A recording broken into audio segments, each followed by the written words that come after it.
అందరూ బాగున్నారా?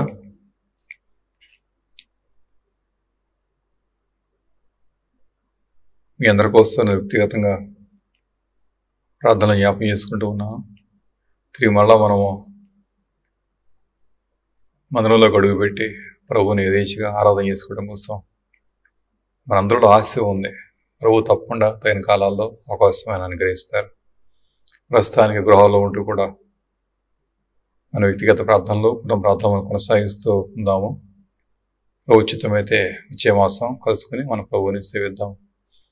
ఇంతవరకు ప్రభు మనని సురక్షితంగా కాపాడుతూ వచ్చారు. ఏ అపాయం అంటకుండా, ఏ తెగులు గుడారా సమీపించకుండా ఆయన మంచి కాపరి, ప్రధాన కాపరి, రేయి మొగలు కూడా మన కుటుంబాలకు వ్యక్తిగతమైన జీవితాన్ని ఆయన పహరా కాస్తున్న ఒక కావలవాని మరి కాపలా కాస్తూ కూడా కాపాడుకుంటూ ఉన్నారు. అతనికి ఎంతో ఇష్టము. మనం ఆయన మేపు గొర్రెలమై ఉన్నాము. ఆయన మన కాపరి అవ్వటం చేత మన భద్రం చేసుకోవటం, మన కాపాడటం, మన పోషించటం ఆయనకు ఎంతో ఇష్టమైనది. మనపూర్వకంగా ప్రభువారి పని చేస్తున్నారు. కానీ ఏమాత్రం మన విషయంలో ఆయనకి ఎటువంటి అభ్యంతరం లేదు. ఆయన నేను ప్రేమిస్తూ ఉన్నాడు, నేను ప్రేమిస్తున్నాడు. ఓ మాటికి నేను ప్రేమిస్తూ కూడా అలాంటి ప్రేమ చేత ఆయన తన కృపను కనపరుచుకుంటూ కూడా భద్రం చేసుకుంటూ ఉన్నారు. అలాంటి ప్రభు ప్రేమకు మనం ఈ రీతిగా స్పందించగలము. మలాకి పత్రికలో ఒక చోట ఇశ్రాయేలీయులు ప్రభు ప్రేమను వారు శంకిస్తారు.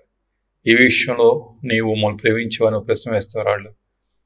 వాళ్ళ లవిటానికి కారణము వాళ్ళ చుట్టూ ఉన్న పరిస్థితులు అననుకూలంగా ఉన్నప్పుడు దేవుడిని ఆ ప్రశ్న వేయటానికి మనం అసలు తగుదమా? ఆ ప్రశ్న వేయవచ్చా దేవుడిని, ప్రభువుని? ఈ విషయంలో నీవు మమ్మల్ని ప్రేమించితు అనే మాట వారు ప్రశ్న వేశారు. పరిస్థితులు ఎలా ఉన్నప్పుడే కూడా ఆ ప్రశ్న వేయటానికి మనం తగము. కేవలం మనం దుమ్ము, ధూళి, అల్పులము, అయోగ్యులము. అయినా ప్రభు ప్రేమించమని తన సొంత జనాంగం ప్రభు స్వీకరించారు కదా. ఒకవేళ అనానుకూలమైనా సరే, ఇబ్బందులకైనా సరే మన ప్రభుని ఎప్పుడూ కూడా ప్రేమిస్తూ విశ్వసిస్తూ కూడా హృదయపూర్వకంగా ఆయన వెంబడించాలి. కానీ ఎంత మాత్రం కూడా సణుక్కోవడం, గొణుక్కోవడం పనికిరాదు. ఆయనకు అన్నీ తెలుసు ఏం జరుగుతుందో, ఏం జరగబోతోందో. భక్తుడు సెలవిచ్చినట్టుగానే అక్కడ ఏదైనా శోధన అంటూ ఉంటే కనుక ఆయన ఎంతవరకు సహించగలవో అంతవరకు మనకు అనుమతిస్తారు. ఆ తర్వాత ఆయన కృప చూపించి మన జీవితాన్ని తనకు ప్రీతికరంగా నూతన మార్గాల్లో ఆయన నడిపించుకుంటారు. అందుకని ఇలాంటి సమయాల కాలాల్లో మనం ఏమాత్రం కూడా సణుకోవద్దు. కానీ ఎల్లప్పుడూ కూడా ప్రార్థనాపూర్వకంగా మనవులన్నీ ప్రభు తెలియజేసుకుంటే కూడా హృదయపూర్వకంగా ప్రభుని సేవిస్తుంటే ప్రభే తగిన కాలాల్లో ఆయన మార్గసరళం చేసి ఎవరిని ఎలా నడిపించాలో, నిలబెట్టాలో, తెలియజేసుకోవాలో కూడా ఆయన తిరిగిస్తుంటారు. కొన్నిసార్లు మనకి మన వ్యక్తిగత పనుల్లో, జీవిత విషయాల్లో కొన్ని అంత తేలిగ్గా మనకి కొరుకుడు పడవు, మిగిడి పడవు. ఇవన్నీ కూడా అంటే ఆ పని జరగదు అనుకుంటూ ఉంటాం, ముందుకు వెళ్ళలేకపోతుంటాం, ఆశిస్తూ ఉంటాం, అందుకోలేకపోతుంటాము. 1-2 సార్లు ప్రయత్నం చేసిన పోరాడుతున్నా సరే దానితో ఫలితం రాకపోగా అది ఇంకా పేటముడి పడినట్టు కనిపిస్తూ ఉంటుంది. అది ఇది ఎలా ఉన్నప్పటికీ కూడా ప్రభు ఒకవేళ జీవితంలో ఇది నేర్పకూరుతున్నారేమో, నీ ఓర్పుని, నీ సహనాన్ని కూడా ప్రభు ఒకవేళ చూడగూరుతున్నారేమో. అంచేత అలాంటి పరిస్థితుల నుంచి కూడా సణుకోదు. కానీ ట్రై అండ్ ట్రై ప్రార్థన చేస్తుండు, ప్రయత్నం చేస్తూ ఉండు. సాధ్యమైతే ఒకవేళ అది ఇతరులతో కూడా పంచుకుంటూ కూడా ఆ ప్రార్థన అంశాన్ని దేవుని కోసం ముందుకు అడిగేస్తూ ఉంటే ఆ ప్రయత్నంలో ప్రభు ప్రార్థన ఆలకించి తప్పకుండా కూడా ఆయన తగిన విజయాన్ని అనుగ్రహిస్తారు. ఒకవేళ మీకు ఏదైనా ప్రార్థన అక్కరుతుంటే నాతో కూడా పంచుకోండి. నా ఫోన్ నెంబర్ మీకు తెలుసు కదా, పంచుకోండి. వ్యక్తిగతంగా నేను ప్రార్థన చేస్తాను. తప్పకుండా దేవుడి తన కాలాల్లో మన ప్రార్థన ఆలకించి వాటికి కావాల్సిన సహకారాన్ని, సహాయాన్ని అందించి అవన్నీ కూడా ఫలభరితంగా, దీవెనకరంగా ఆయన జరిగించుకుంటారు. ఆయన మార్గం సరళం చేస్తే దాన్ని ఎవడు కూడా మన అభ్యంతరపరచలేడు. ఒకవేళ ఆయన మార్గం తెరవకుండా ఉంటే కనుక దాన్ని ఎవడు కూడా తెరవలేడు. అంచేత ద్వారం తెరిచేది ఆయనే, మూసేది ఆయనే. కాబట్టి ప్రతి విషయంలో కూడా స్థితిపూర్వక దేవుని సేవిస్తున్నాడు. కానీ సణుకోవద్దు, గొణుకోవద్దు. ఎక్కడ నోటి మాటతో కూడా పాపం చేయకుండాట్లుగాను మన దేవుని సేవించడానికి ఆశపడదాం. దేవుని కృపలో మనం ముందుకు కొనసాగిపోదాం. ఈరోజు మన వాక్య ధ్యానాంశము మన నోటి మాటలు. అందుకు కావలసిన వాక్యము యాకోబు పత్రిక 3వ అధ్యాయము 2వ వాక్యం. యాకోబు పత్రిక 3వ అధ్యాయము 2వ వాక్యం. అనేక విషయములలో మనందరం తప్పిపోతున్నాము. ఎవడైనానో మాట ఎందో తప్పని ఎడల అట్టివాడు లోపం లేనివాడే తన సర్వ శరీరమును స్వాధీనం ముందుంచుకొన శక్తి గలవాడవను. యాకోబు పత్రిక మనం చదవటానికి కొంచెం రాడికల్గా ఉంటుంది. ఆయన భావాలన్నీ కూడా ఉద్రేకభరితంగా కనిపిస్తూ ఉంటాయి. ఏదేమైనా సరే ఈ పత్రికలోని అమూల్యమైన అంశాలు ప్రాక్టికల్ క్రిస్టియన్ మనకు వచ్చేవి చాలా ఉన్నాయి. అలాంటి యాకోబు ఈరోజు మనతో మాట్లాడుతున్నాం. ఒక అధ్యాయ సారాంశం అంతా కూడా చూస్తుంటే మన నోటి మాట మీద దాన్ని అతను కేటాయిస్తున్నాడు. ఈ పత్రికలో మనకి కేవలం 5 అధ్యాయాలు ఉన్నాయి. 5 అధ్యాయాలు ఒక అధ్యాయం అంతటినీ కూడా దాదాపుగా అతడు నోటి మాట గురించి రాస్తూ ఉన్నాడు. అంటే నోటి మాటలు ఎంత మనం జాగ్రత్తగా ఉంచుకోవాలో కూడా తెలియజేసే సారాంశాన్ని ప్రభువారు ఈ అధ్యాయం ద్వారా కూడా ఈరోజు మనతో మాట్లాడుతూ ఉన్నారు. కాలంలో చాలా మార్పు వచ్చేసింది. ఒకప్పుడు మనుషులు తోటివారి పట్ల ఉండే విధానం వేరుగా ఉంటుండేది. కానీ ఇప్పుడు ఈ కాలంలో మాత్రం చాలా మార్పు అవడం చేత తోటివారి పట్ల ఉండవలసిన విధానాన్ని, పద్ధతిని వాక్యం చూపిస్తున్నా సరే దాన్ని మించి, దాన్ని అతిక్రమించి కూడా వారి వ్యవహరించే విధానం చాలా వేరుగా మనకు కనపడుతూ ఉంది. అది అందుకని ప్రభువు నేర్పింపజేసే అంశం ఈ రోజు అధ్యాయం నుంచి కూడా మనం ఎలా ఉండాలో కూడా మన జీవితంలో మన కుటుంబీకులతో మన తోటి వారితో సమాజంలో మనకు అనుగ్రహించబడిన ప్రతి పాత్ర నిర్వహిస్తూ కూడా మనం ఎలా ఉండవలసింది, మన నోటి మాట ఎలా ఉండాలో కూడా ప్రభువారు చూపించి ఆ అంశాలు దీనిలో మరి కొన్ని మన ముందున్నాయి. దేవుని పిల్లల జీవితాల్లో వారు పరిశుద్ధులుగా ఉంటారని పిలువబడ్డారు. విశ్వాసం వలన నీతి ప్రభువు నీకు ఆపాదింపజేశారు, నీతివంతులను పేరు పెట్టారు. ఆ తర్వాత మన ఆయన పరిశుద్ధులను పిలుస్తూ కూడా ఆయన మనం పరిశుద్ధపరుస్తూ ఉన్నారు. పరిశుద్ధపరచబడటం అనేది అదొక ప్రాసెస్. అది చాలా టైం పడుతుంది, చాలా కాలం కూడా పడుతుంది. ఎంతకాలం పట్టినా సరే ప్రభువారు మాత్రం విషయంలో ఆయన మన ప్రాణ, ఆత్మ, దేహాలను కూడా శుద్ధిపరిచి తన రాజ్యానికైనా చేసుకోవాలని చెప్పేసి బలమైన కార్యక్రమాలు జరిగిస్తూ ఉన్నాడు. ఎందుకంటే సొలొమోను ఆలయమే కొన్నేళ్ల పాటు కట్టినప్పుడు దేవుడు కడుతున్న ఈ ఆలయాలు, ఈ జీవితాలు, ఈ దేహం అనే ఆలయము లేక ఈ జీవితం అనే ఆలయం కట్టబడటానికి తప్పకుండా అక్కడ కొన్నేళ్లు పడుతుంది. ఏదేమైనప్పుడు కూడా ఆయన ఉద్దేశం తప్పకుండా నెరవేర్చుకునే దేవుడు అయినాడు. అలా ఆయన పరిశుద్ధపరుస్తున్న జీవితంలో మన పంచేంద్రియాలు కూడా తప్పకుండా కూడా అవి పరిశుద్ధపరచబడి తీరవలసిందే. లోకంలో పుట్టి పెరిగే మనం దైగర్భంలో ఉన్నప్పుడు తల్లి పాపంలో మనకి జన్మ ఇచ్చినట్టుగా కీర్తనగాడు సెలవిచ్చాడు. చూసారా? అది మనం జ్ఞాపకం చేసుకోవడం కూడా ఈ రోజున ఈ సమయంలో అది మనకు అవసరమే. అది నిజమే. మనం పాప నిజంగా పుట్టి పెరిగాము.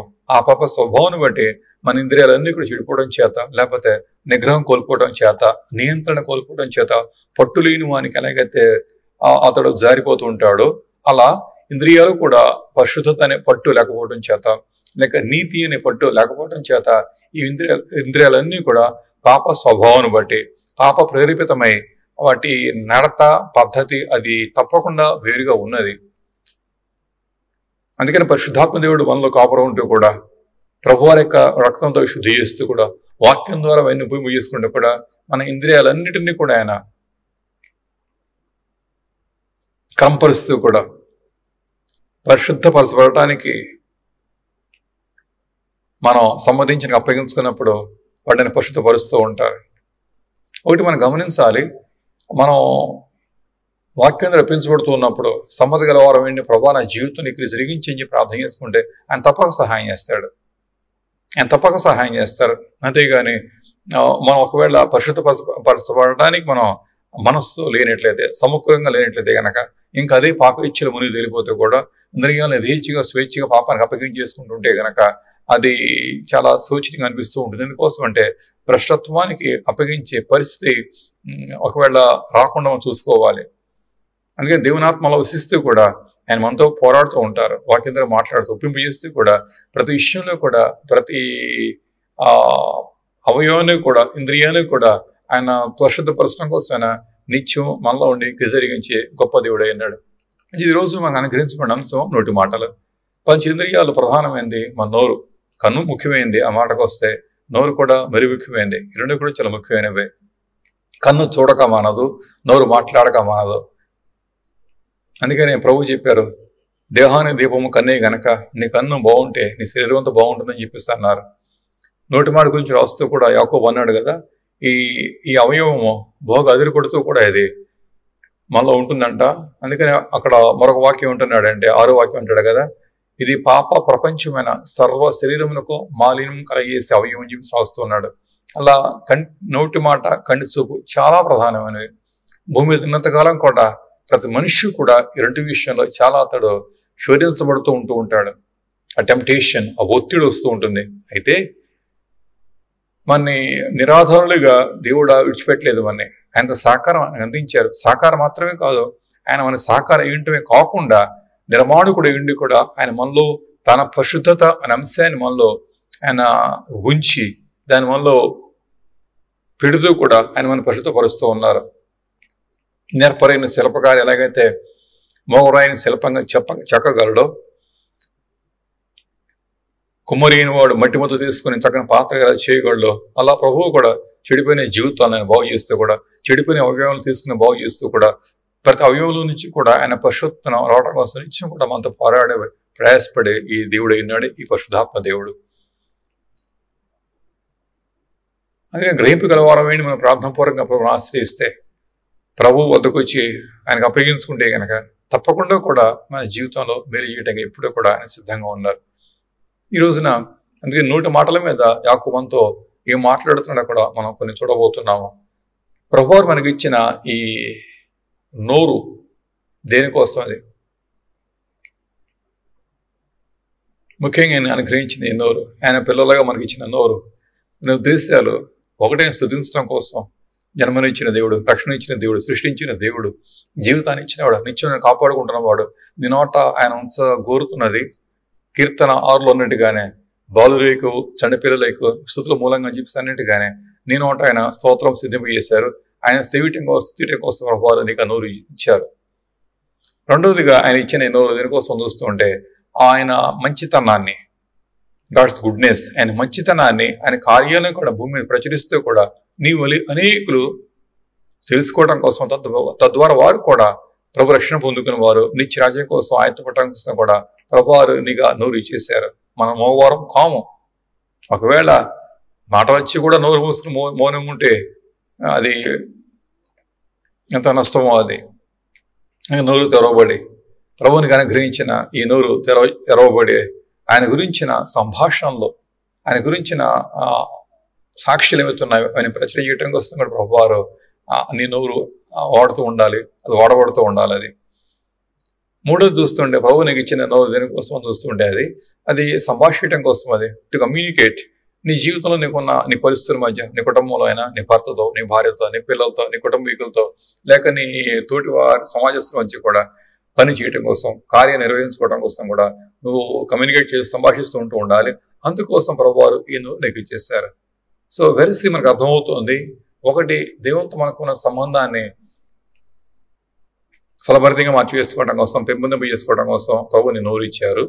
స్తుతుల మూలంగా, ప్రార్థనాపూర్వకంగా, లేకపోతే ఆయన ఆరాధించి చేయవలసిన అంశం కోసమును, తర్వాత నీ తోటి వారితో ఆయన ప్రేమ పంచుకోవడం కోసమును, వారితో సంభాషించవలసిన అంశాలు ఏవైతున్నాయో అవి సంభాషించడం కోసం మాత్రమే ప్రభు దీన్ని చేశారు.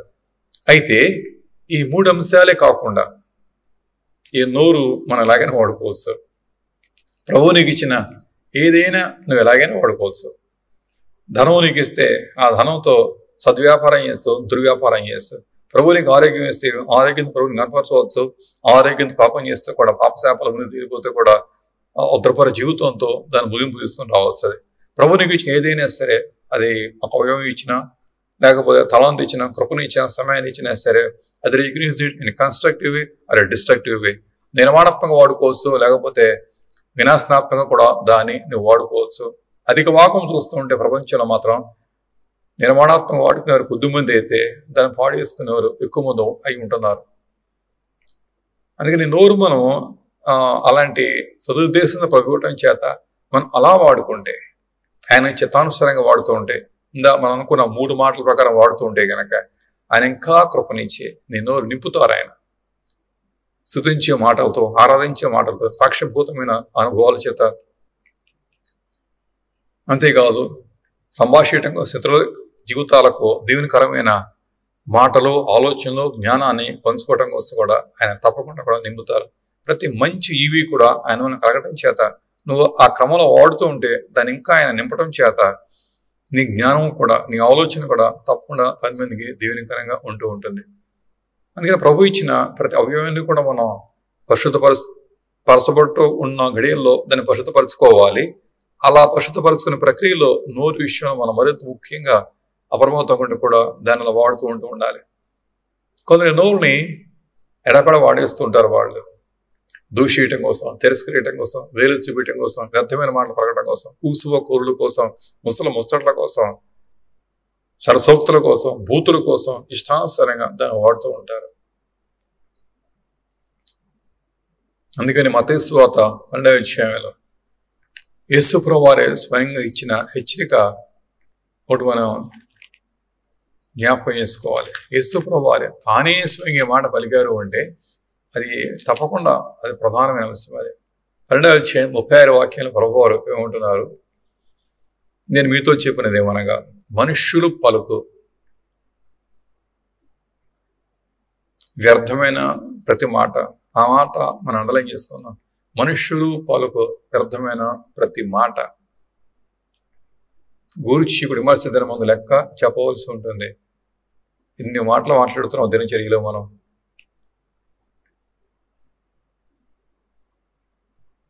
వ్యర్థమైన మాట అంటే మితానుభవంతో ఉండవలసిన మనం ఒకవేళ ఇలా దాన్ని అతిక్రమించేస్తే తిరస్కారాలు, దూషణలు, అవమానకరమైన మాటలు, ఎగతాళి, చతురోక్తులు, హాస్యోక్తులు, విమర్శలు ఇవన్నీ ఒకవేళ గనక అవి మాట్లాడుతూ ఉంటే లెక్క అప్పగించవలసి ఉంటుంది. నీ నోటి మాటలను బట్టి 37వ వాక్యం, నీ మాటలను బట్టి నీతివంతుడు అని తీర్పు నందుదువు, నీ మాటలను బట్టియే అపరాధి అని కూడా నీకు తీర్పు నందుదువు. ఎంత స్పష్టంగా ప్రభువారు మాట్లాడుతూ ఉన్నారు. అందుకని నోటి మాటలు మనం అభ్యాసం చేసుకోవడమే చాలా ప్రధాన అంశంగా ఉంటుంది ఈ రోజుల్లో. మనకి శరీరబంధం మనం ఉన్నాం, లోకంలో మనం ఉన్నాం, మన చుట్టూ మనుషులు ఉన్నారు, వాళ్ళు ఉండక మానరు. కుటుంబాలు ఉంటాయి, అయిన వారు ఉంటారు, కాని వారు ఉంటారు, నచ్చేవారు, నచ్చని వారు ఉంటారు. ఎన్నో రకాల తత్వం గారు ఉన్నప్పుడు వారి మంచి మనం జీవితం కొనసాగిస్తున్నప్పుడు you will be tempted and enticed. స్మరించబడుతూ ఉంటావు, లాగబడుతూ ఉంటాం మనం వాగ్వివాదాల్లోకి, వాకలహాల్లోకి, అనవసరమైన సంభాషణలో కూడా you will be tempted and you will be enticed. అప్రయత్నంగా, అనాలోచితంగా పలికి కొన్నిసార్లు మనం అలా ఎందుకు అన్నానా అని చెప్పి చాలాసార్లు మనం వాపోతూ ప్రార్థన చేసుకుంటూ ఉంటాం మనం. బట్ షూర్లీ పశ్చాత్తాప హృదయం చేత ప్రార్థన చేసుకుంటే కనుక ఆ విషయంలో దేవుడు తప్పక సహాయం చేస్తాడు. You shall overcome it. అంటే ప్రార్థన చేత దేవుని కృపని ఆవరించగా ఆయనకి తప్పకుండా కూడా విజయం అనుగ్రహిస్తారు. నాలుకను జయించిన వాడు తన సర్వ శరీరాన్ని కూడా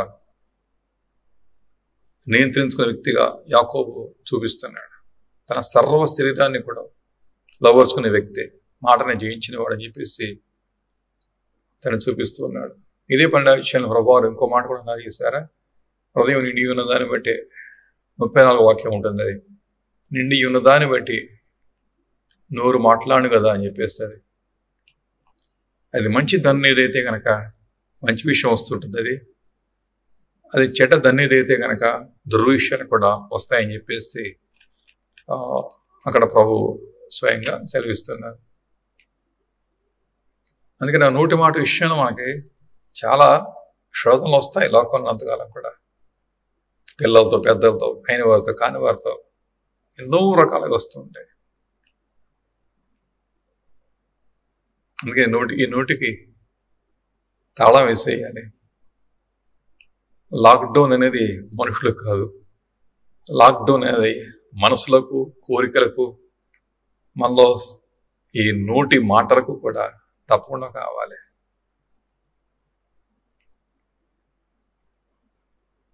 పిల్లల్ని అప్పుడప్పుడు అంటూ ఉంటాం మనం, నేను నోటి తాళం వేసేయాలని చెప్పేసి. ఎగ్జాక్ట్లీ, నోటి తాళం వేసేయాలి. That's a true real lockdown. నిజమైన లాక్డౌన్ అది.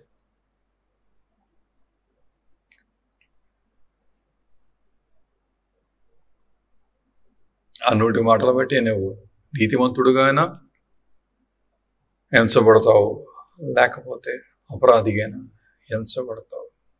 దేవుని పిల్లలారా, పరిశుద్ధులారా, మన పరిశుద్ధులమై ఉన్నాము. మన నోటి మాటలో జారిపోకుండాట్లుగా ఎంత ప్రార్థన చేసుకోవాలో ప్రతిరోజు ఉదయకాల ప్రార్థనలో దేవుని తప్పకుండా అడగాలి. ప్రభా, ఈ రోజున వేడిగడుతున్నా నా కంటికి నా నోటికి రెండింటికి కూడా ప్రభా నిగ్రహం దయచేయమని దేవుడిని అడగాలి. తిమోతి పత్రికలో 2వ పత్రికలో పౌలు రాస్తాడు కదా తిమోతికి 1:7 వాక్యం అంటాడు.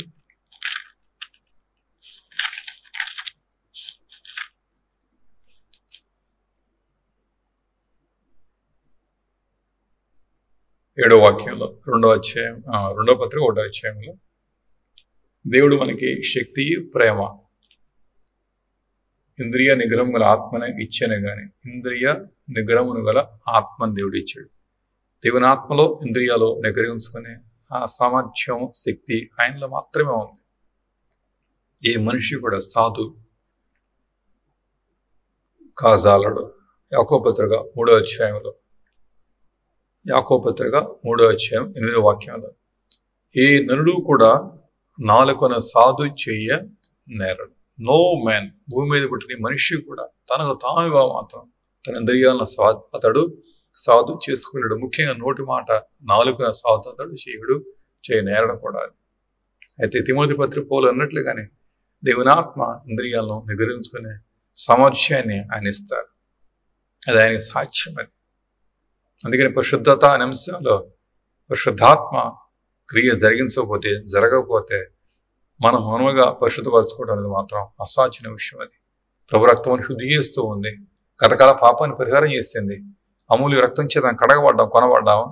కానీ దినదిన జీవితంలో కూడా ఆయన త్రోవలో కొనసాగుతున్నప్పుడు దేవునాత్మక శక్తిని ఇవ్వకపోతే, ఆ ఎబిలిటీ మనకి ఇవ్వకపోతే కనుక మనం పాపం చేయకున్నట్లుగాను దాని నుంచి దూరంగా పారిపోవటం అది మన వల్ల ఈ పని కూడా కాదు. అది He enables you, He empowers you.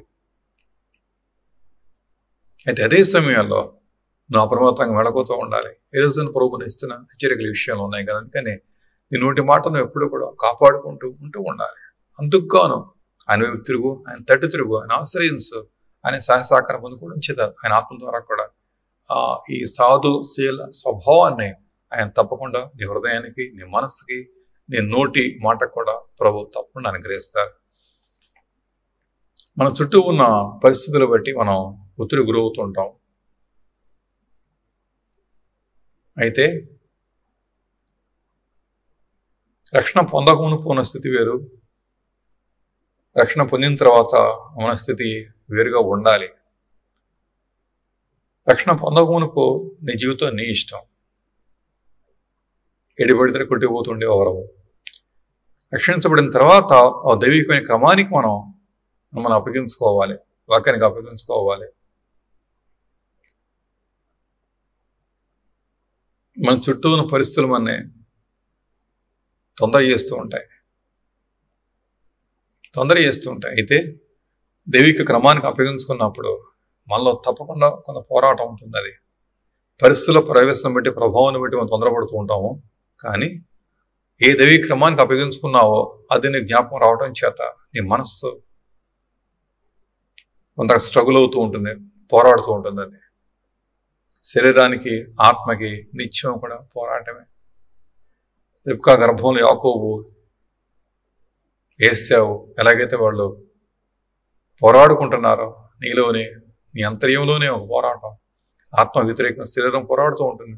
అయినను సరే ఆత్మ చేత శరీర క్రియలు మనం చంపునీయడల అని మాట జ్ఞాపకం చేసుకుని మనం ఈ పోరాటంలో దేవుని ఆత్మ సహకారం చేత తప్పకుండా కూడా ఈ శరీర కార్యం మనం జయించాలి, ఈ శరీర క్రియలు మనం జయించాలి. అందులో ప్రధానమైనది అన్నటి మాట. చుట్టూ పరిస్థితులు బట్టి మనం తొందరపడుతుంటాం. మనం సాధారణంగా మనం ఈ పరిస్థితులు బట్టి మనలో మన భావోద్రేకాలన్నీ కూడా మారిపోతూ ఉంటాయి. ప్రతి మనిషికి సర్వసాధారణ 5 రకాల పరిస్థితులు వస్తూ ఉంటాయి. ఈ విషయంలో చూస్తుంటే 5 రకాల పరిస్థితులు మధ్య మనం నడుస్తూ ఉంటాం మన జీవితపు కాలాల్లో. అందులో ప్రధానమైనది ఉద్రేకపరిచే పరిస్థితులు. అంటే మనం ఉద్రేకపరుస్తూ ఉంటాయి పరిస్థితులన్నీ కూడా. ఎవడేదో చేస్తాడో, ఏదో అన్యాయంగా నేరస్థాపన చేస్తూ ఉంటారు, నింద మోపుతూ ఉంటారు, దూషిస్తూ ఉంటారు, లేకపోతే మనం దోచుకుపోతూ ఉంటారు. ఇవన్నీ జరుగుతున్నప్పుడు మనలో మనం emotions the ran so high, ఎంత ఉద్రేకపడటం చేత మనం తొందరపడుతూ ఉంటాం. మనం పిల్లలు కావచ్చు, కుటుంబీకులు కావచ్చు, ఇంటి అయిన వారి బంధువులు కూడా కావచ్చు, సమాజంలో బయటికి వెళ్ళినప్పుడు చుట్టూ ఉన్న పరిస్థితుల మధ్య కూడా కావచ్చు. అక్కడ మనం చూసే సీన్స్ కూడా కొన్ని అలా ఉంటూ ఉంటాయి. ఎవడెవడిని కొడుతూ ఉంటే మనం ఉద్రేకపడిపోతూ ఉంటాం. మీడియాలో వచ్చి వార్తలు వింటూ ఉంటే కూడా మనలో కొన్ని ఉద్రేకాలు ఎగిసిపడుతూ ఉంటూ ఉంటాయి. మనలో ఉద్రేకాలు ఉన్నాయి, భావోద్రేకాలు ఉన్నాయి. ఈ ఉద్రేకాలు అది పాజిటివ్గా ఉంటే మంచిది, అంటే నీ ఆత్మీయ జీవితాన్ని పాజిటివ్ చేయడం మంచిది. కానీ ఆత్మీయ జీవితానికి నెగిటివ్గా మనలో చాలా పనిచేస్తూ ఉంటాయి ఉద్రేకాలు. ఉద్రేకపరిచే ఆత్మ లోకాలు పనిచేస్తున్నాయి, ఉద్రేకపరిచే మనుషులు చుట్టూ ఉంటారు, ఉద్రేకపరిచే పరిచయాలు లేకపోతే ఆ పరిస్థితులు ఉంటూ ఉంటాయి. వీటి మధ్య నువ్వు ఉన్నప్పుడు ఏది నీ ఆత్మ క్షేమకరమో అది మాత్రమే నువ్వు చేపట్టాలి. కానీ నీ ఆత్మ నష్టపరిచేది చాలా ఉంటాయి. వాటిని గ్రహింపగలిగి ప్రార్థనాపూర్వక పడగొట్టకపోతే ఒకవేళ అవి మన ఆత్మను పాడు చేస్తాయేమో.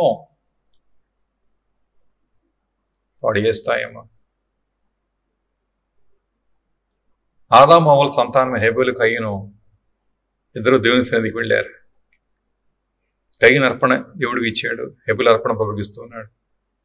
హేబెలు అర్పణ ప్రభు స్వీకరించారు, కానీ కయ్యను అర్పణ దేవుడు స్వీకరించలేదు. ఎందుకు ఏమిటి అనేది ప్రస్తుతం అది అప్రస్తుతం, దాన్ని నేను తీసుకోవటం లేదు. ఏ గడియనైతే కయ్యను అర్పణ తిరస్కరించబడిందో and at the same time హేబెలు అర్పణ అంగీకరించబడిందో ఇది చూసిన కయ్యను కొంత ఉద్రేకపడుతున్నాడు. అంటే దేవుడు నా అర్పణ ఎందుకు స్వీకరించలేదు, వై? హేబెలు స్వీకరించడం ఏంటి? ఇలా ఉద్రేకపడుతూ ఉన్నప్పుడు తెలియకుండానే కొంత అసూయ కూడా దానిలో ఉంది, ఆవేశం.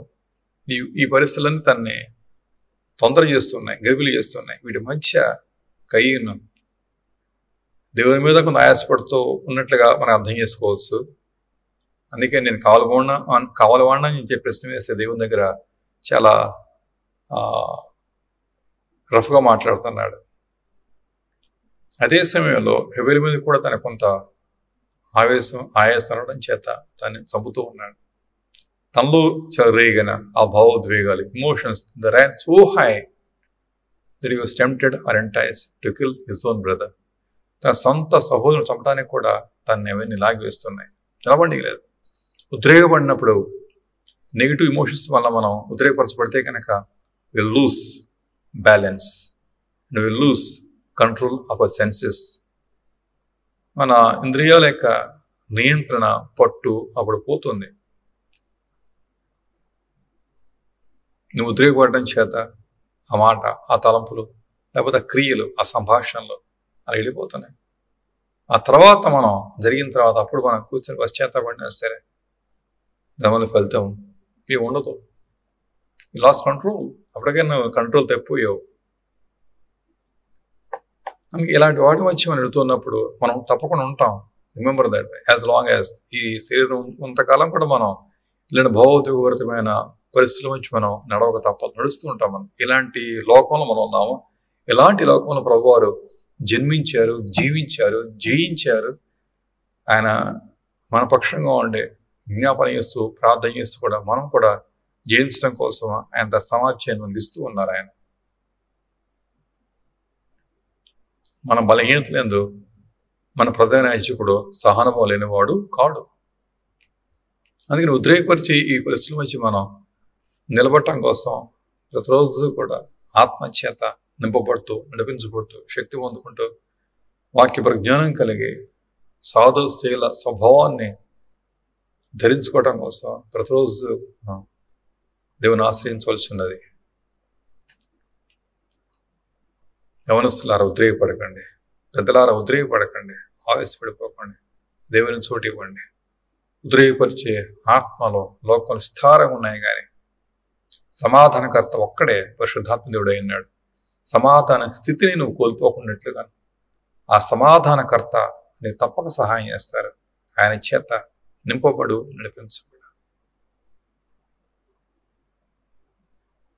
రెండవ అనుభవం నుంచి మనం చూస్తే ఎందులోంచి వెళ్తున్నామని చూస్తే మనం పరిస్థితులు చూస్తూ ఉంటే నిరాశ నిస్పృహల మధ్య కూడా కొన్నిసార్లు మనం వెళ్తూ ఉంటాం. మనం వెళ్తున్న పరిస్థితులు ఇప్పుడు ఉద్రేకపడిపోవటం. రెండు, నిరాశ నిస్పృహల మధ్య నడుస్తూ ఉంటాము ఆయా సమయాల్లో. ఎందుకంటే కొన్నిసార్లు అనుకుని జరగవు, ఆశించి అందుకోలేకపోతుంటాము. ప్రార్థనలు కొన్నిసార్లు ఆలస్యం అనిపిస్తూ ఉంటాయి. ఇలాంటి సమయాల్లో మనం నిరాశపడుతూ నిస్పృహతో కూడా ఉంటాము. అలాంటి కాలాల్లో కూడా మనం జాగ్రత్తగా లేకపోతే మన మాటలు దారిపోతాయి, అవిశ్వాస మాటలు మనం బయటకు వస్తాయి. ఇశ్రాయేలీయుల చరిత్ర చూస్తే మనకు అర్థమవుతుంది. వారి ప్రయాణం అంతట్లో కూడా వారు అనేక సార్లు వారు అవిశ్వాస పాలైపోయే మాటలు మాట్లాడుతున్నారు. నిరాశ నిస్పృహలు అనమాట. ఇంకెంతకాలం, ఇంకెప్పుడు, ఇంకెంతకాలం, ఇంకెలా. అందుకనే ప్రభు ఈ విషయంలో మాట్లాడుతూ కూడా అన్నారు కదా, మీ చింత యావత్తు కూడా ఆయన మీద వేసేయండి. నిరీక్షణ కోల్పోవద్దు, నిరాశ చెందవద్దు.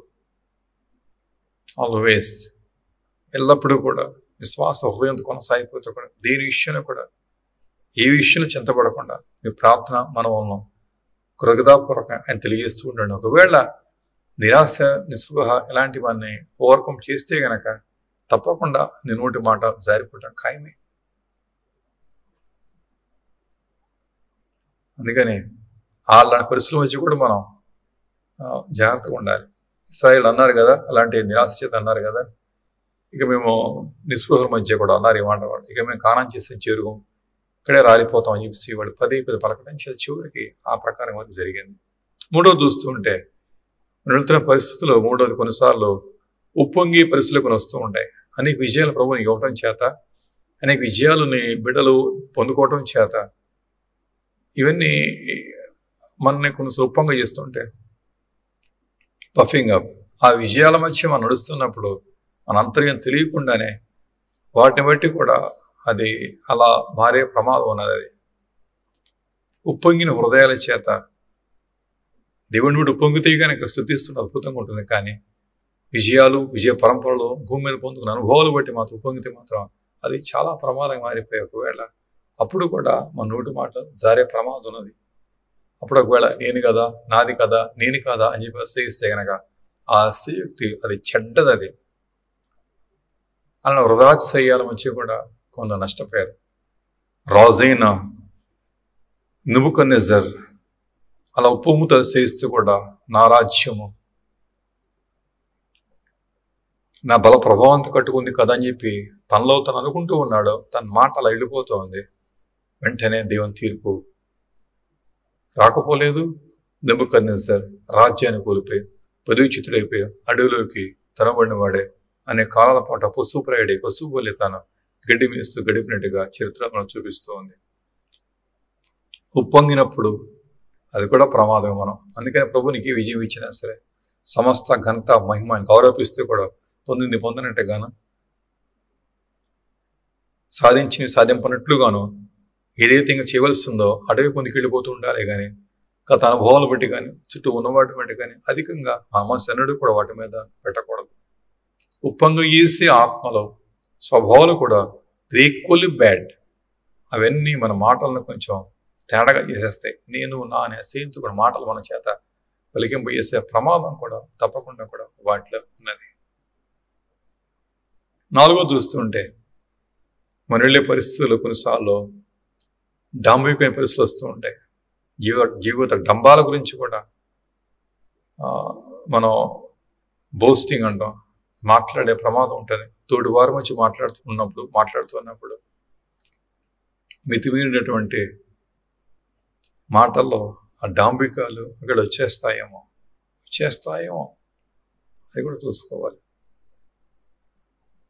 ఐదోది చూస్తూ ఉంటే చివరిగా మన చుట్టూ పరిస్థితులు ఒక ఒత్తిడిలోకి ఉన్నప్పుడు ఇది మరింత ప్రధానమైనది. ఇది చాలా ప్రధానమైనది. ఒత్తిడిలోకి వెళ్ళినప్పుడు అనారోగ్య ఛాయలు, సాధారణ సంబంధ పోరాటాలు, ఆర్థిక లేములు, కుటుంబంలో వచ్చే కలహాల మధ్య, వీటి మధ్య ఇలాంటి ఒత్తిడిలోకి వెళ్ళినప్పుడు మరి జాగ్రత్తగా ఉండవలసి ఉంటుంది మనం. ఎందుకంటే అప్పుడే ఆ ఒత్తిడిలోనే మనం ఏమైతే అనుకుంటామో అది బయటకు వచ్చే ప్రమాదం ఉన్నది. ఉదాహరణ చూస్తే మనము ఇశ్రాయేలీలు మిరియమైన ప్రయాణం కొనసాగిస్తూ కూడా యెహోవాని దానం చేతు అని పాట పాడుకుంటూ వారు ఎర్ర సముద్రం దాటి వారు ప్రయాణం జరిగిస్తూ ఉన్నారు. ఈలోపు వారు మారా అనే స్థలానికి వచ్చేసారు. అక్కడ వారికి నీళ్లు కావాలి, త్రాగడానికి నీళ్లు కావాలి. త్రాగడానికి నీళ్లు వారికి నీళ్లు లేకపోవడం, అక్కడ మారా అనే చేదు జలాలు ఉన్నాయి, త్రాగలేకపోతున్నారు వారు. త్రాగడానికి నీళ్లు కావాలి, కానీ చేదు జలం ఉంది అక్కడ. అలాంటి సమయాల్లో వాళ్ళు ఒత్తిడిలోకి వెళ్ళిపోయారు. వారు ఇప్పుడు నీళ్ళు ఏం తాగాలి, ఎలా ఎలా ఎలా దాహం అధికమవుతూ ఉంటే చుట్టూ ఉన్న పిల్లలు వృద్ధులు వారి దాహం కోసం నీళ్ళు అడుగుతూ ఉంటే వాళ్ళు తెచ్చి ఇవ్వలేక దాన్ని ఎలా సాధించాలో కూడా తెలియకపోవడం చేత వాడు సణుగుతూ ఉన్నట్టుగా మనం అక్కడ చూసాం. అది ఒత్తిడికి వెళ్ళినప్పుడు మనం ఒకవేళ తొందరపడే ప్రమాదం కూడా ఉంటుంది. ఇలాంటి పరిస్థితుల మధ్య మనం నడుస్తున్నప్పుడు మన నోటి మాటలన్నీ కూడా ఎంతో ప్రధానం కాపాడుకోవడం కోసం ఇలాంటి సాధు తత్వాన్ని, సాధిశీల స్వభావాన్ని కూడా దేవుని మనం సంతరించుకోవాలి, జ్ఞాపకం ఉంచుకుందాం. తప్పకుండా జీవిత కాలాల్లో మనం ఇలాంటి పరిస్థితుల మధ్య వెళ్ళక తప్పదు. ఒకవేళ ఈరోజు లేకపోతే రేపు ఉంటుంది. కనుమూసే కాలాల్లో వీటి నుంచి వెళుతున్నప్పుడు ఎక్కడక్కడ మనం జారిపోకున్నట్లుగాను మన జీవితాన్ని కాపాడుకోవడం కోసం వీటి కోసం ముందే సిద్ధపాటు చాలా అవసరం. 39 కీర్తనలో 1వ వాక్యంలో దావీదు అన్నమాట మనం చూద్దాం ఒకసారి. కీర్తన 39 1వ వాక్యంలో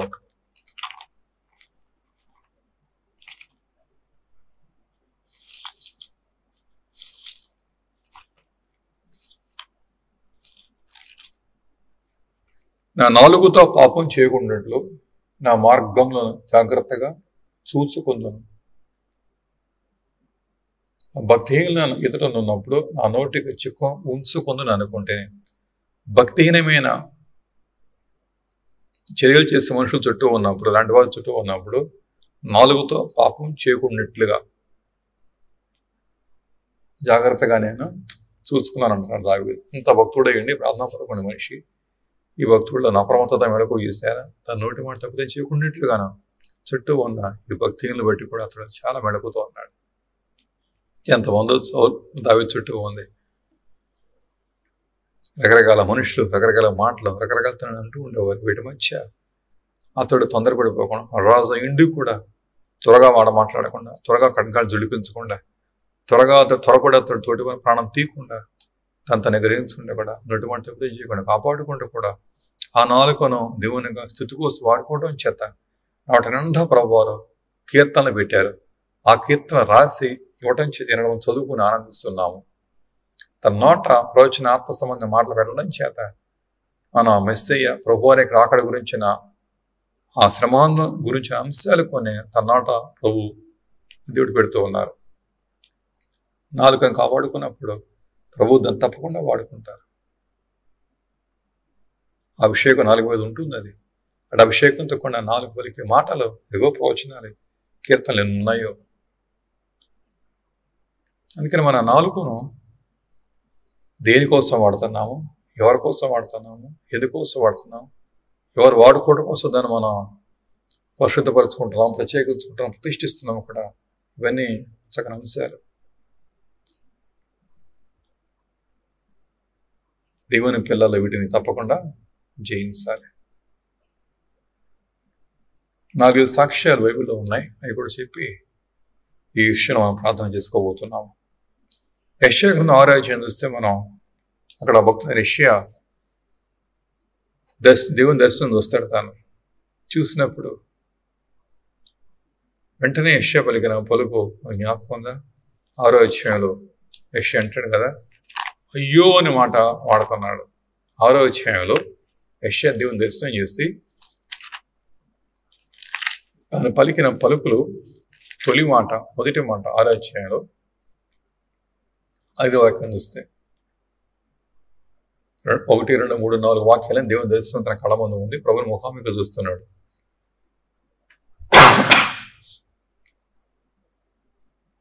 ఐదవ వాక్యంలో అంటాడు కదా, అయ్యో అనే మాట ఆరంభిస్తున్నాడు.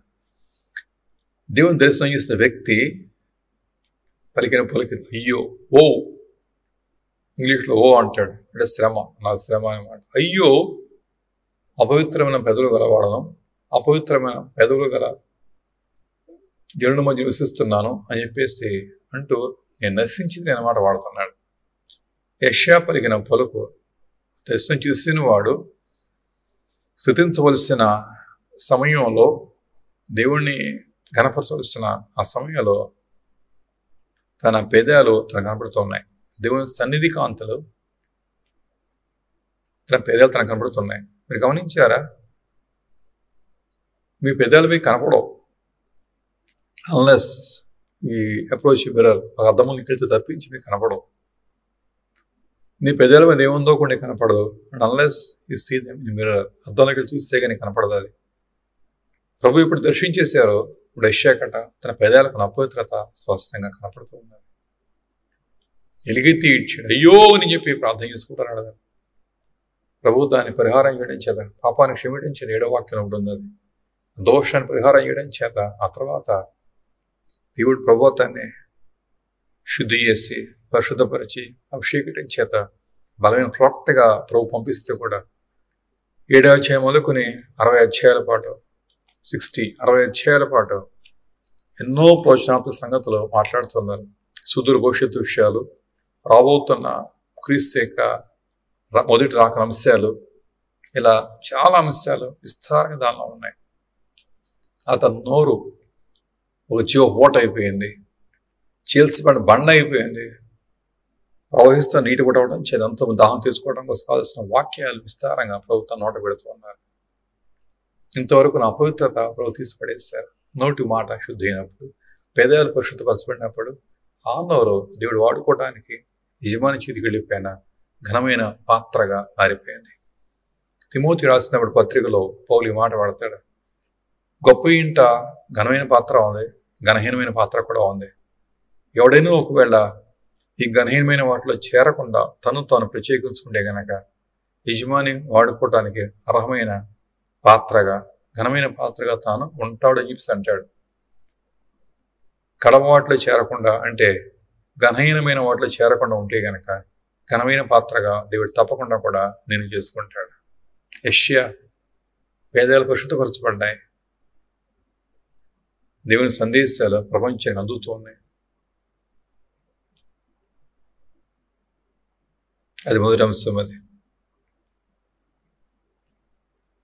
మోషే జీవితంలో సాత్వికుడు ఎంచబడినవాడు, నమ్మకస్తుడు కూడా. కానీ ఒక చిన్న లోపాన్ని, చిన్న పొరపాటు వాక్యం చూపిస్తుంది. కీర్తన 106:33 వాక్యం వెళితే 106 కీర్తన 33 వాక్యంలో మోషే కానిమాట పలికినట్టుగా ఉంటుంది. ఎందుకంటే ఇశ్రాయేలీయులు తిరుగుబాటు చేయగా వారు ప్రభువుని ధిక్కరిస్తూ కూడా మోషేను ధిక్కరిస్తున్నప్పుడు ఆ పరిస్థితుల మధ్య అతడు ఒకంత ఒత్తిడి గురైపోయి ఉద్రేకపడిపోయి కూడా కాని మాట పలికినట్టుగా వాక్యం మాట్లాడుతోంది. లేఖన భాగాల్లో ఆ మాట రాయబడింది. ఇది మోషే ఏమాత్రం కూడా ఇష్టపడని అంశం. ఇది తను ఆ మాట పలికేశాడు.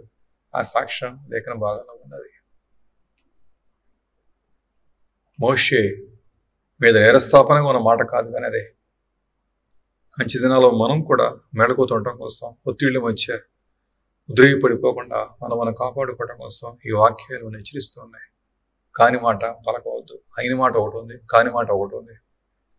ఒకవేళ కాని మాట మాట్లాడేవాడు రేపు పొద్దున్నే ఒకవేళ దేవుని సముఖంలో కాని వారిగా మారిపోతే మాత్రం పరిస్థితి చాలా బాధాకరంగా ఉంటుంది. మోషే దేవునికి చాలా ఇష్టడైన వాడు.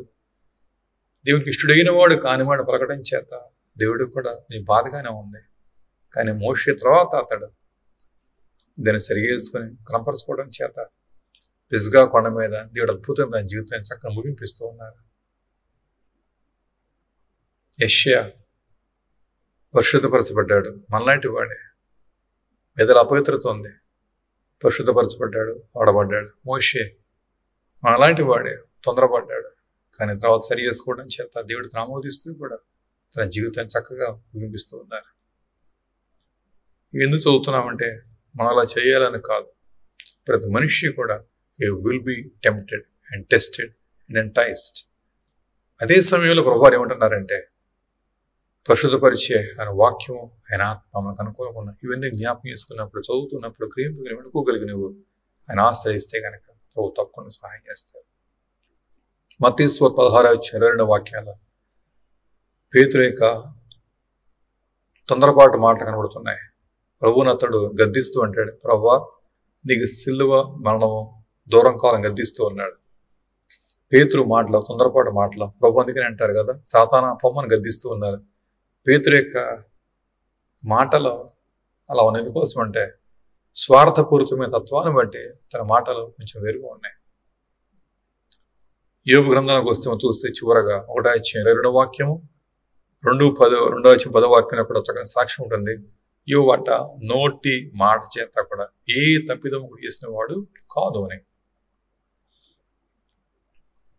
యోబుకి సాధ్యమైంది, అది మనకే సాధ్యమే. యోబుకున్నవాడు నీకు నాకు మనకే ఉన్నాడు. యోబు యొక్క దేవుడు మన దేవుడు అయ్యున్నాడు. అంతకు మించిన శ్రేష్టమైన అనుభవం మనకు ఉంది. ఆనాడు యోబుకి ప్రభు అయిన యాజకుడు లేడు, ఈనాడు మనకు ప్రభు అయిన యాజకుడు ఉన్నాడు. ఆనాడు యోబుకి పరిశుద్ధాత్మ అనుభవం ఈనాడు మనకున్నట్లుగా లేదు. మనకు శ్రేష్టమైన అనుభవాలు ఎన్నో దేవుళ్ళు ఉన్నాయి. యోబు నిండు శ్రమలోకి వెళ్ళి కూడా భార్య తృణీకరిస్తున్నా, తొందర చేస్తున్నా, పరిస్థితులన్నీ తొందర చేస్తున్నా, హింది చేస్తున్నా సరే నోటి మాట చేత కూడా దెబ్బతం చేసినట్టుగా కూడా ఎక్కడా కూడా కనపడదు మనకి. దేవుడి స్వయం అంటూ ఉన్నాడు కదా, ఏ తప్పిదం కూడా లేనివానిగా సాక్ష్యం పలుకుతూ ఉన్నారు యోబు విషయంలో. ఈ రోజున ఈ వాక్యాన్ని మనం ముందు పెట్టుకుని మనం ప్రార్థన చేసుకుందాం. ఎందుకోసం అంటే మన జీవితాల్లో కూడా ఇలాంటి పరిస్థితుల నుంచి నడుస్తుంటాం మనం, కానీ ఎక్కడా కూడా తొందరపడిపోకున్నట్లుగా ఆ నోటి మాటలు మనం కాపాడుకుందాం. యాకోబు పత్రిక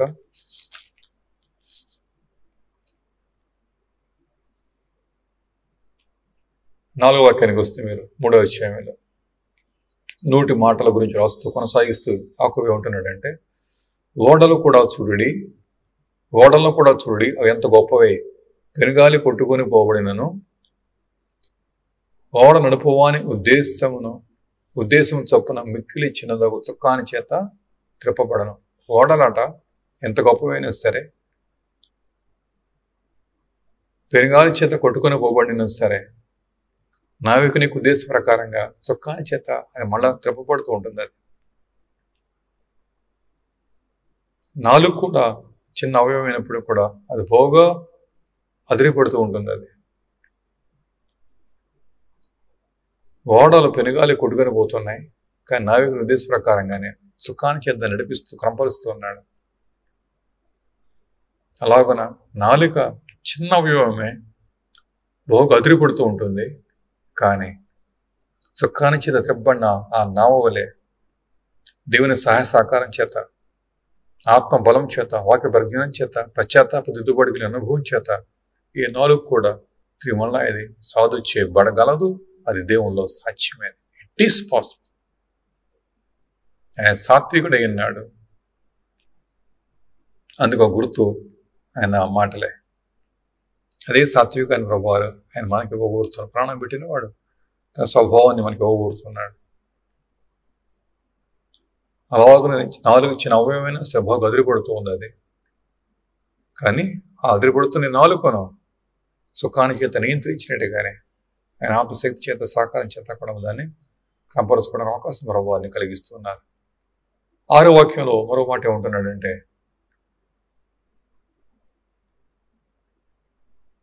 నాలుక మనలో మన అవయవాల్లో ఉండిన పాప ప్రపంచమే సర్వ శరీరాన్ని కూడా మాలిన్యాన్ని కలగజేస్తూ కూడా ప్రకృతి చక్రానికి చిచ్చు పెడుతూ ఉంటున్నాడు.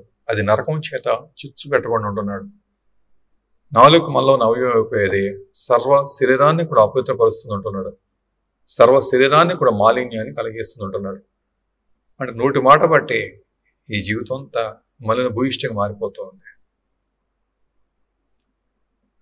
ఆ నోటి మాట బట్టి ఎప్పుడు ఈ దేహం మలినమవుతుందో దాని శ్రమ, అందుకని మలినమైన దాన్ని శుద్ధి చేయటం కోసం దేవుడు నిలబడినప్పుడు ఆ శరీరానికి శ్రమే, ఆ శరీరానికి చాలా శ్రమ. సామెతల్లో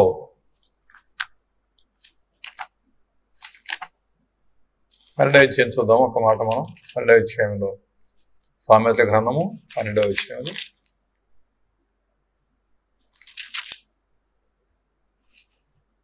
13వ వాక్యం చూస్తే, పెదవుల వలన దోషం అపాయకరమైన ఊరి,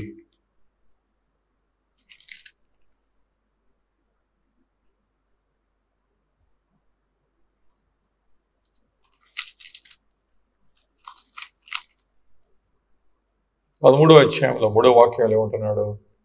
తన నోరు కాచుకునేవాడు తను కాపాడుకుంటాడు, ఊరక మాట్లాడేవానికి నాశనమును తెచ్చుకోను. నేను 18వ అధ్యాయం 21వ వాక్యానికి వస్తే, జీవమరణము నాలుక కోసము దాని యందు ప్రీతిపడేవాడు దాని ఫలాన్ని తింటాడు.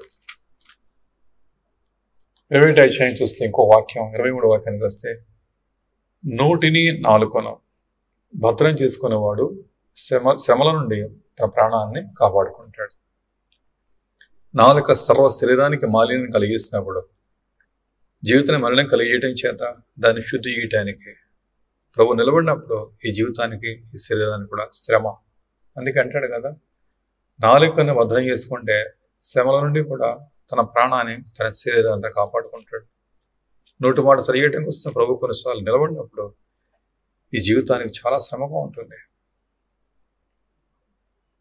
శరీరానికి నలుగుడిగా ఉంటుంది. అదొక సంఘర్షణ, పోరాటం. ఎందుకోసం అంటే నీ మాట కంపల్సడం కోసమే, నీ మాటలు నియంత్రించడం కోసం ప్రభువారు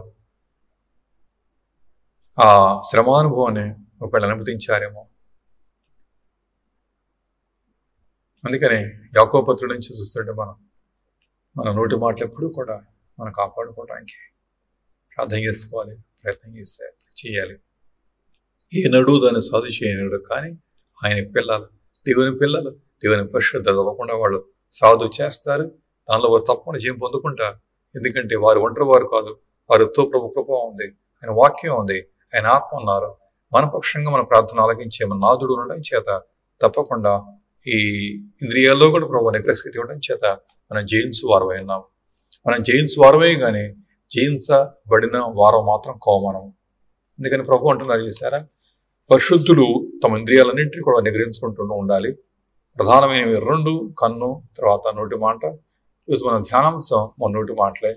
అలాంటి పవిత్రపరచబడిన అనుభవం చేత మన నోటి నిండా ప్రభు స్తుతిగీతం ఉండాలి. ఆయన వాక్కును ప్రచురం చేస్తుంటే 10 మంది తప్పకుండా మేలు పొందుకుంటారు. వినువారికి అనుకూలమైన కృతజ్ఞతావచనం పలుకుతూ ఉండాలి, కానీ ఎన్నడూ కూడా అర్థమైన రాకుండాట్లుగాను ప్రభుని జీవితంలో కృప అనుగ్రహించనే కాక ఆయన శక్తి చేత, ఆయన బలం చేత మనం జయించిన వారమే అండి. మన సాక్ష్యాన్ని కాపాడుకుందాం. దేవుని సముఖం ఎక్కడ సిగ్గుపడిన అగత్యం లేకుండా, తలదింపున అగత్యం లేకుండా మన తలపై ఎత్తుకొని విడుదల సమీపించిన కొలది కూడా ప్రభు ప్రయాణము కొనసాగింతుముగాక. ఆమె. ప్రార్థన చేసుకుందాం. తండ్రి, ఈ రోజున మీరు ఇచ్చిన నీ మాటలు మా హృదయాల్లో ధ్యానం చేస్తూ భద్రం చేసుకుంటున్నాము. నోటి మాటను కాపాడుకోవటం ప్రధాన అంశంగా యాకోబు చూపిస్తున్నాడు. అయితే అక్కడే తను అంటున్నాడు, ఏ నరుడు కూడా దాన్ని సాధు చేయలేడని చెప్పేసి అంటున్నాడు. కానీ ప్రభు నీ ఆత్మ వరమైనావు.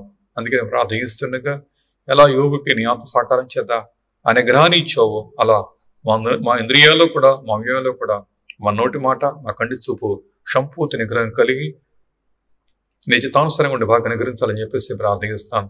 ఎన్నో పరిస్థితులు చెడుతుంటాం, మేము వదిలేభరితం ఉంటూ ఉంటాం, నిరాశ గురవుతూ ఉంటాం. అయినప్పటికీ విడవచ్చి మా ఎక్కడక్కడ తెలియకుండాట్లుగా సహాయం చేయండి. వాక్యం వింటున్న బిడ్డల జీవితంలో కూడా నూతన శక్తిని గ్రహించాలని కోరుకుంటున్నాను. జయించిన గుంపులోకి అడుగుపెట్టే ఆధిక్యత, అలాంటి స్థితిని ప్రతి ఆత్మగా గ్రహించాలని కోరుకుంటున్నాను. మా తండ్రి, ఇది ఆశీస్సులు నీ ఆరాధనలో ఉంచాలని నమ్ముతున్నాను. మహిమగంతా చెల్లించుకుంటూ క్రీస్తు నామాన ప్రార్థన చేస్తున్నాను తండ్రి. ఆమె. తండ్రి, కుమార పరిశుద్ధాత్మిక నిండు కృపా ప్రేమ సమాధానాలు కూడిన మనకు ప్రభువుకు సదా తోడై నడిపించను గాక. ఆమేన్. ఆమేన్. God bless you.